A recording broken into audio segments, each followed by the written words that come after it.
الرحمن الرحيم الحمد لله رب العالمين وصلى الله على سيدنا وحبيب قلوبنا وشفيع نفوسنا أبا القاسم محمد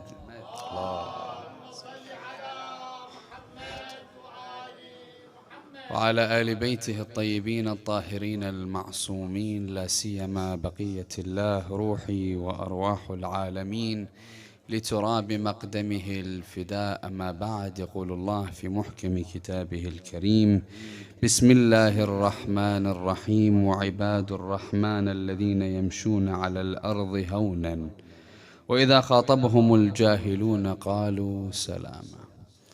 Inshallah, utilizing this verse, we're going to try to answer the question which we posed a few nights ago, which is, why did Fatima al-Zahra attend the door and not Amir al-Mu'mineen Ali ibn Abi Talib? And inshallah, as a quick recap, the last two nights, on the first night we look at the importance of this particular question that is asked. The second night we look at Fatima al-Zahra through the Holy Quran and indeed her personality and character in the eyes of Allah subhanahu wa ta'ala, establishing her importance. Tonight we're going to look at three different aspects before we answer the question of why did Fatima attend the door. The first is looking at the perspective of how do people try to refute the argument and the event of the door, and how do they go about doing so, number one. Number two, we want to look at the greatest ladies within Islam.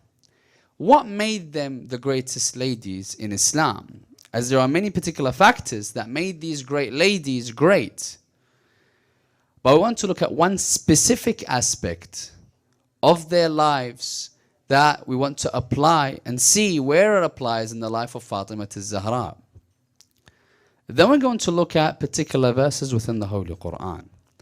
We want to look at the difference that a surface level understanding of a particular verse has and how much it differs when you look at the depths of that particular tafsir of that Quranic ayah through the words of our Imams alayhum as-salam. Then we're going to look at a very important factor before answering the question. And that factor is being, what role did the hatred of Amir al-Mu'mineen play in the incident of the door of Fatima al-Zahra? And only then, once we've delved into each and every one of these questions, we'll come forward and answer the question, why did Fatima go towards the door and not Ali ibn Abi Talib?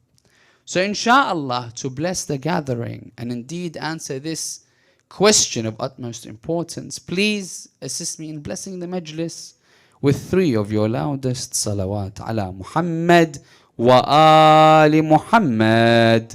Allah.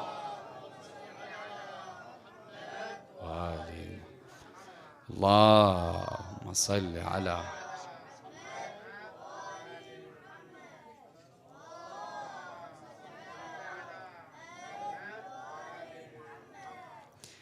We have two different manners in which people try to disprove particular events that occurred.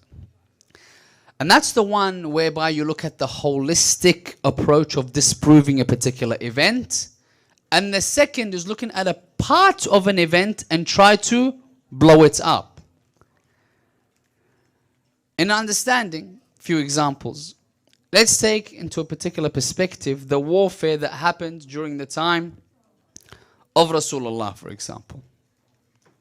If we were to take a particular personality, let's say this particular personality is known as, let's say, Abu A. This particular Abu A, let's say his name is alongside one of the most valiant battles that were recorded, that he was heroic, that he was undefeated on the battlefield. One can look at each individual battle that he fought to try to disprove it. Or If a person goes in and tries to research and finds that this particular Abu A didn't even exist, and if he disproves his existence, everything that's attached to him all of a sudden is disproved. Because if there wasn't a person by this particular name, obviously there wasn't any battles that he fought in, nor was he heroic within. Now that's one particular perspective of how to disprove a particular event. Because that person didn't even exist. Anything to do with him doesn't exist either. The second is the one where, let's say, you pick any battle within Islam. Let's look at Muslims that fought Muslims. In the time of the Khilafah of Amir al-Mu'mineen, you'll find 3 civil wars. When we look at Jamal, Siffin, Nahrawan. Let's take an example of Jamal. If a particular historian comes forward and looks at the analogy and the analysis of what occurred in the Battle of Jamal, someone can come forward and say, well, let's look at the figures. They say that, as an example, 16,000 people died in the Battle of Jamal. Example. This particular person can come forward and debate the argument that I don't believe there were 16,000 people that died. He can disprove it. He can say that, no, according to my research, 12,000 people died. Or even more, maybe he says 20,000 people died. The understanding there is a particular portion of the story may be incorrect. He may do an analysis. It does not disprove the fact that a war was fought between Amir al-Mu'mineen and his companions against Aisha, Talha and Zubair. Doesn't disprove the fact. And that's how they try to attack the issue of Fatima Zahra. Very important to understand. Because nowhere do you see that someone comes forward and says the issue or the incident of the door didn't occur. Why? Because it's so much mentioned in the books of history that you cannot refute that Umar ibn al-Khattab came towards the door of Fatima Zahra and threatened to burn it. From both our school's books and other schools' books. The event is there. Then how do they try to question it and cause doubts in people's mind? They'll come forward with particular questions that cause doubts. One of these questions could be, I don't understand, the one that we're going to answer tonight. People come forward and say, I don't understand how, if Ali was inside the house, that a lady, which is Fatima Zahra, would go and towards the door when they're coming to attack. And the funny thing is that we'll have so-called scholars from our school of thought bringing forward this question and creating doubts. I don't want to mention any names from the pulpits. But this particular scholar that is in the fold of the Shia faith, or is counted to be in the fold of the Shia faith, comes forward and asks this question.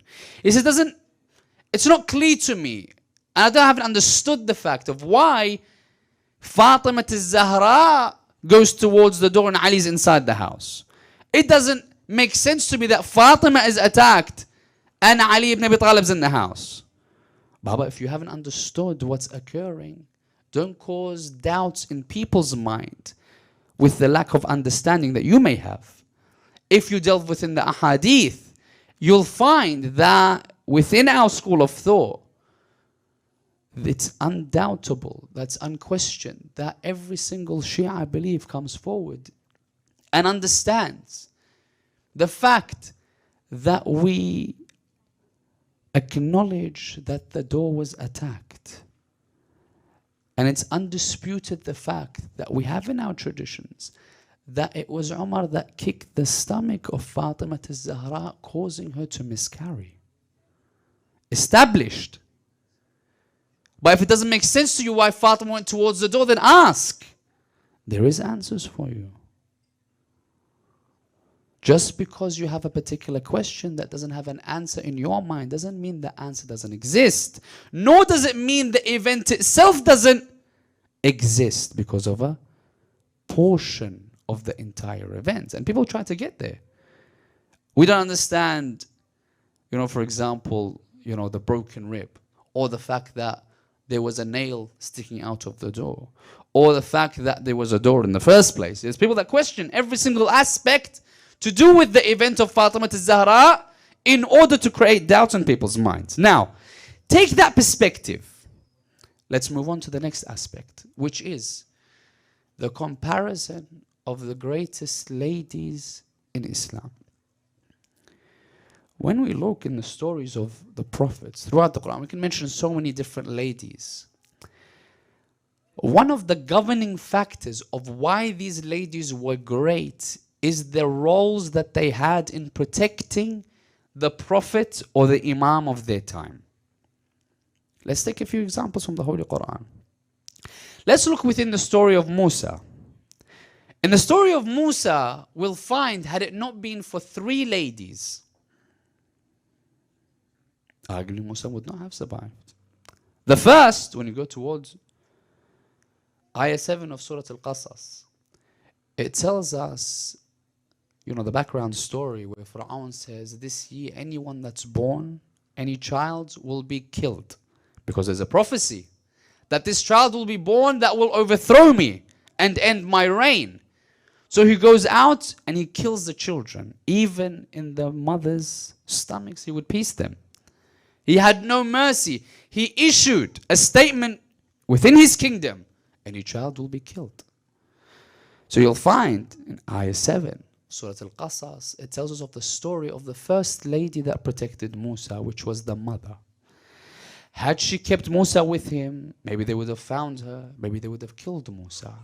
But Allah inspires the mother of Musa to protect him. But how? To put him into the river or the water or the ocean. You know that, if you want to call it a box that she puts him in, the wooden box. You know what the Imam say? You know how big it was? 1.5 arm lengths by 1/2 an arm's length. That's how big it was. You can imagine into the sea. The ships that are made to sail, sometimes they strike fear within the sailors themselves and anyone riding in those boats that are made for that perspective. Now imagine this little box with a prophet within it. How Allah protected him. But what? His mother had to have the heart to let him go in the first place, to protect him. Imagine.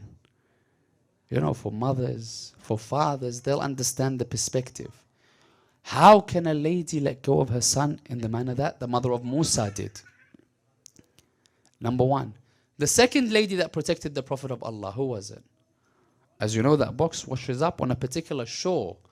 Which shore does it wash up at? That's the shore of the enemy himself. Washes up at Fir'aun's shore. They find this box, they find a boy inside. They find a boy inside.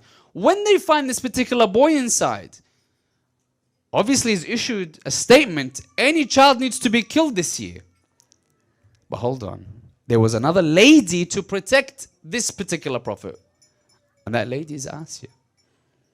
The Quran just alludes to the fact that she convinced him to keep him alive. But I ask you, this particular tyrant that can come towards a claim saying, I am your Lord, the All-High. Ana rabbukum al-a'la. Imagine what kind of tyrant you are to say that particular statement. Now, the Quran doesn't tell you how long it took Asya to convince Fir'aun not to kill this boy. But I want you to use your imagination how much it took. It could be hours, days, that she took to convince him not to kill the boy in that box, which was the Prophet of Allah, Musa. Second lady that protected that particular prophet. The third, you have to understand, this young boy needs milk in order for him to survive. When he takes him back towards his palace, let's say, he would not accept milk from anyone. You can't have a disbeliever giving milk towards a prophet of Allah subhanahu wa ta'ala. So the Quran alludes to the fact in ayah 12 of the Holy Quran in Surah Al-Qasas, what does it say? That he did not take milk from anyone. Then there was a third lady that came for his protection. And that's his sister. Traditions say either it's Kaltham or Kulthum. it says that she reached a rank within the palace that she advised them of a lady that he would drink her milk, which was his mother, of course. But the Quran doesn't tell you what it took for this lady to get into the midst of the palace of Fir'aun. Imagine a lady. She's coming and says, I want to go and see the Pharaoh of the time. But do you think he's going to easily just, Bismillah, go and see him? Or did she have to go from one guard to another to convince them to go around and in between? And imagine what kind of struggles she had to go through to reach her infant brother in order for her to give her advice. Quran doesn't show you how much hardship she went through. Only that she protected him. And she had to do what she had to do. So you find these three ladies protected Musa alayhi salam. Now understanding this, we'll find without these three ladies and their protection, Musa's life's in danger. But they had to do what they had to do. Another example, when you go towards Surah Maryam, in the chapter 19 of the Holy Quran, you go towards, ayah 22, 23. You'll begin to see when Maryam is all of a sudden having Isa within her, that in order to protect him, what does she have to do? She has to leave the Holy Land for his protection. Then she would return carrying him. Had she been there, who would know what would occur towards this newborn? She had to go outside the Holy Land to give birth, then return. That was Maryam's protection. And indeed, Maryam didn't just protect one prophet, by the way. She protected Isa in one manner. She also protected Zakaria as well. They would say that Maryam would be within the worship place and she would be the front. Whomever would attack the religion, she would be up front. When she would be in front, who would be giving the message out in its correct form, teaching people, guiding them from behind the veil, which was Maryam, would be Zakaria. Therefore, we'll see that these ladies protected their prophets. Likewise, Khadija. Each one protection in a different manner. Khadija, how did she protect Rasulullah? Question. Rasulullah's very, very difficult perspective, whereby he comes out with the message, they begin to attack him, place sanctions, try to make his life as difficult as possible. Khadija was known to be one of the wealthiest women, if not the wealthiest woman, and that everyone that wanted to, in some traditions, make a business transaction, they would have to have transactions with the wealth of Khadija. Imagine how rich this lady was. That Rasulullah would come with a statement. What does he say? He says, had it not been for the wealth of Khadija and the sword of Ali, Islam would not be where it is. That Khadija sacrificed all her wealth for the protection of Rasulullah and Islam, to safeguard Rasulullah and safeguard Islam. But look at how much she sacrificed, that when she died, they didn't have enough wealth to purchase a coffin, or a shroud, to cover her body. Look at how much she sacrificed. Now we're going to go very closely towards Sayyidah Fatima al-Zahra to understand this particular perspective. But before we go on, we need to understand one notion, which is the perspective of the answer towards the question of why Fatima attended the door can be found within the Holy Quran. And that's what we need to utilize first and foremost in order for us to answer these questions. Because the Quran has a literal meaning and it has a deeper meaning. And there's depths that we'll never be able to access. But there's some words, miracles that were given from Ahlul Bayt. Lest the person understands them, that's a different perspective altogether. Examples. When you go towards Surah Abasa within the Holy Quran, ayah number 24, this particular verse, it states, فَلْيَنْظُرُ الْإِنسَانُ إِلَىٰ طَعَامِهِ. So a person comes towards Imam al-Baqir and says, "Oh Imam, I read this verse all the time.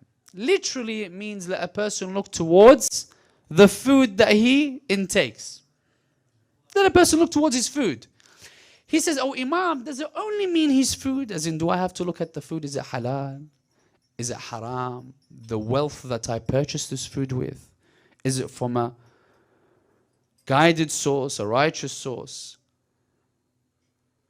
Halal means what perspective it has. Is it just the fact that this particular food I have to encompass everything to do with it? Or is there a deeper meaning?" So Imam al-Baqir, what does he say? He says, no, of course there's a deeper meaning. So what's the deeper meaning? He says the deeper meaning that you need to understand is this verse alludes to the fact of a person's knowledge. Why? He says just like your physical body needs nutrition and sustenance to grow, likewise your soul needs nourishment and sustenance in order for it to grow. What's the sustenance, Ya ibn Rasulillah? He would say the knowledge that you give your soul. Let a person look towards the knowledge that he's intaking from what source it comes from. Look at the depth, the detail, the delicacy of this particular tradition. He's basically saying, there's some, just like there's some foods that allow you to grow, allow you to prosper, allow you to be given health in some aspects. Likewise, this particular knowledge that will allow your soul to grow spiritually. There's some of a particular notion of knowledge that if you gain it from a wrong source, that it will deteriorate your soul. And that's why we say these particular doubts in people's minds are actually eating at their souls. Don't want to get too much of a tangent, but there's a whole notion of Amir al-Mu'mineen speaking about the comparative literature to do with what the soul is and how you affect it within your lifestyle.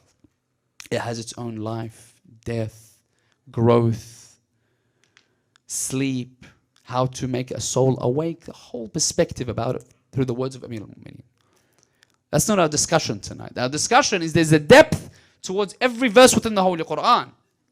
Likewise, go to Surah Al-Ma'idah, ayah 32. Allah subhanahu wa ta'ala says to us, فَمَنْ أَحْيَاهَا فَكَأَنَّمَا أَحْيَا النَّاسِ جَمِيعًا. Whomever revives a soul, or saves a life, it's as if you have saved the entire humanity. So he comes to Imam Sadiq. Imam Sadiq, can you please explain this particular verse? He says, whomever saves someone from drowning or from burning, it's as if you've saved the entire humanity. So this companion looks at him and says, that's not what you told your other companion. He says, what did I tell my other companion? He says, you told him, whomever guides someone from the darkness of ignorance towards the light of guidance. He says, yes, that is the true essence and the depth of this particular verse. Because when you guide from darkness, look, and when you take him towards the guidance of light, look how much you have revived from a lineage. Now take that perspective. Understand that each and every verse has a literal meaning and may have many depths. Some depths we have access to. Other depths, the Ahlul Bayt may look at us and say to us, you may not have the intellect to understand the depths. But the ones that we do have, look at how beautiful and delicate they are. And likewise, the one that we're going to utilize to answer tonight's question, which is, why did Fatima attend the door and not Ali ibn Abi Talib? But before we go to that verse that we stated tonight, I want you just to keep one thing in your mind before we go towards that verse. And that thing I want you to keep in the back of your mind is the aspect of hatred that people had towards Ali ibn Abi Talib. Because this is very vital in this particular argument. I want you to understand something. Rasulullah dies. When he returns towards Allah subhanahu wa ta'ala, when he's martyred, you'll find If you go 50 years down, 50 years or so down towards Karbala, just keep this in your mind, to showcase to you the hatred towards Amir al-Mu'mineen. Rasulullah dies 50 years down the line, which is 61 years after Hijrah. 61 years in the incident of Karbala. What happens? Imam al-Hussein is at a notion where he begins to ask a question towards the opposition. What's the question?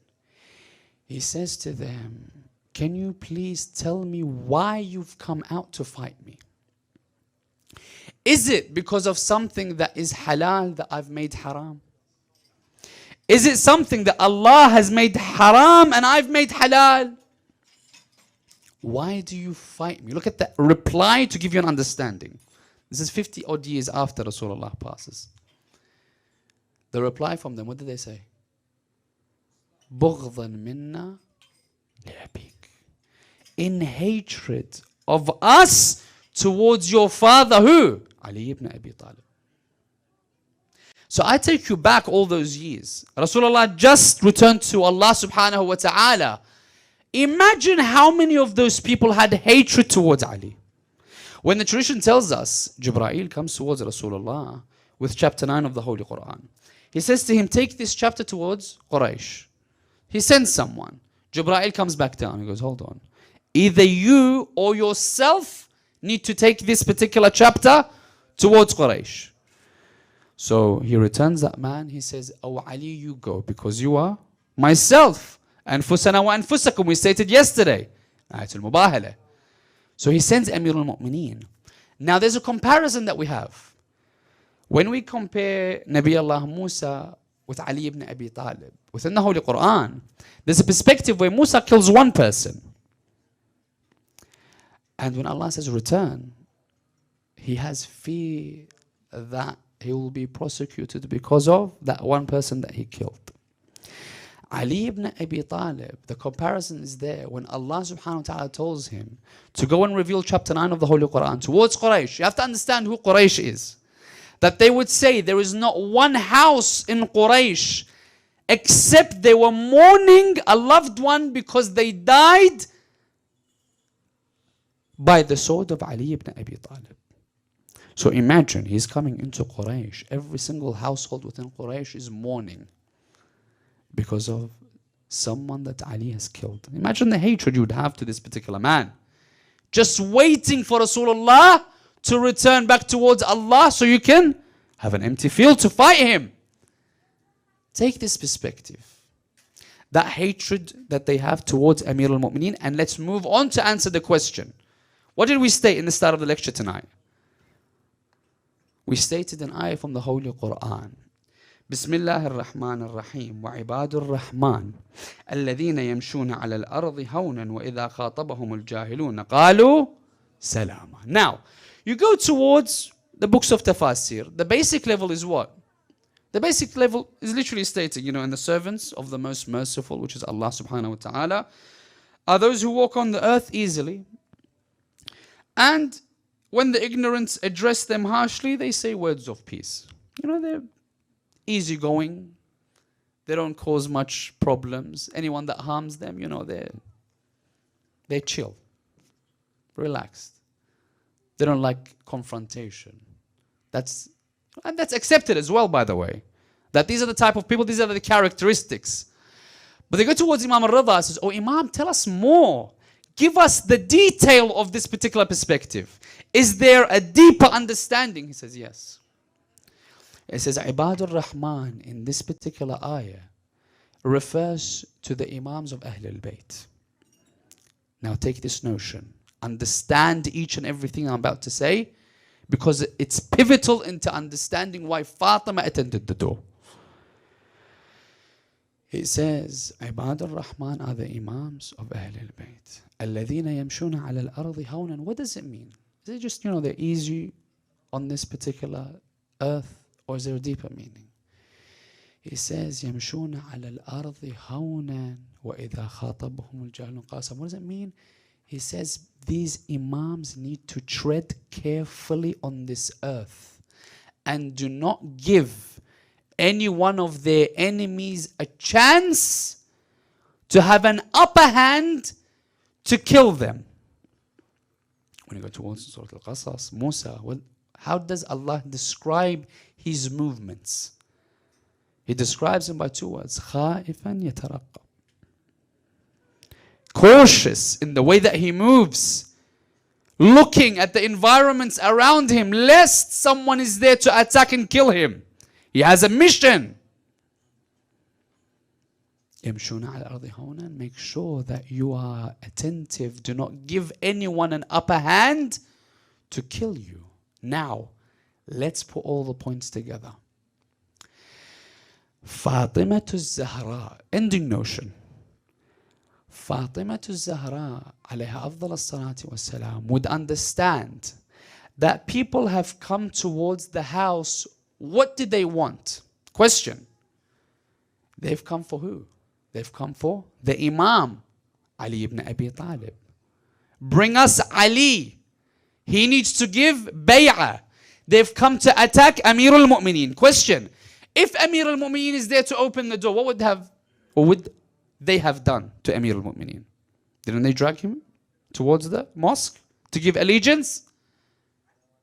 So if Amir al-Mu'mineen opens the door, warfare, confrontation. Because why? Because when men come to attack men, confrontation. But if men come and there is a woman that stands in the way, do you think they'll still attack? That's a question, isn't it? So Fatima Zahra is understanding this particular verse, saying, my Imam is going to be attacked or is wanting to be attacked by the enemies. There is an opportunity for me to stand in their way and stop them. I will take that opportunity, even if it means my death. That's why, when they come towards Amir al-Mu'mineen, what is the call that is spoken and is reiterated? They come towards the door of Ali. What do they say? Inna fil bayti Fatima. Telling them what? Do not attack because there's a lady in the house. And Fatima doesn't go to open the door. You know what the tradition says? She goes and closes the door on them. Stands between them and the Imam of her time. So Fatima attending the door is number one in protection of her Imam. When someone asks, I don't understand why Fatima attended the door, make sure you refer to this particular verse within the Holy Quran and state that she was acting upon the deeper meaning. And we see this many times. Why? Because just like Fatima protected Ali, you'll find Zainab protecting Zain al-Abidin. When they come to kill Zain al-Abidin, who stands in the way? Zainab. You want to kill him? Kill me first.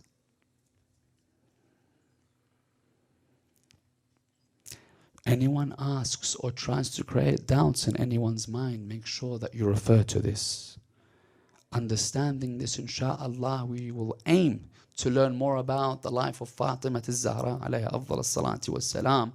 And any time a doubt comes in your mind, know very well there's an answer that is more than adequate to allow you to have a foundation of this particular belief. May Allah allow us to be steadfast, to be the lovers and the protectors of Fatima Zahra. May Allah subhanahu wa ta'ala allow us to be of the people that follow in the footsteps of the lovers of Fatima. May Allah allow us to be resurrected with Imam Sahib al-Asri wal-Zaman, with the Surah al-Mubarakat al-Fatiha, but before it, 3 of your loudest salawat ala Muhammad wa ali Muhammad.